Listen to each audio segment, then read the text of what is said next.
Tumebakiwa na siku moja au mbili, tunaingia katika mwezi mtukufu wa Ramadhani. Mwezi huu ni mwezi wa ibada, mwezi wa Qur'an.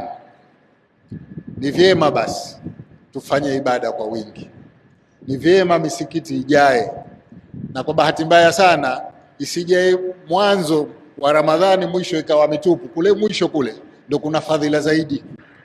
Tukumbushane hilo, kwamba tukiingia katika mwezi mtukufu wa Ramadhani mpaka siku ya mwisho tubaki kwenye misikiti tunafanya ibada.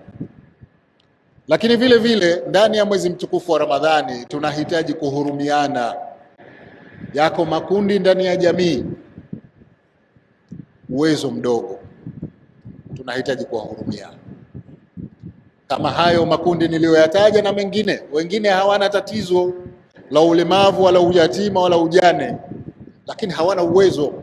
Masikini na mafakiri wamo katika jamii zetu. Hawa tuwatizame kwa jicho la huruma. Ni waombe wafanya biashara, kipindi hichi si cha kupandisha bei za bidhaa. Kipindi hichi ni cha kushusha bei katika kuwahurumia wasiokuwa na uwezo. Kwa hivyo katika hili tuendelee kukumbushana, bei za bidhaa zisipande kwa sababu tu ati Ramadhani imeingia. Hiyo itakuwa ni kwenda kinyume na maagizo ya Mola wetu.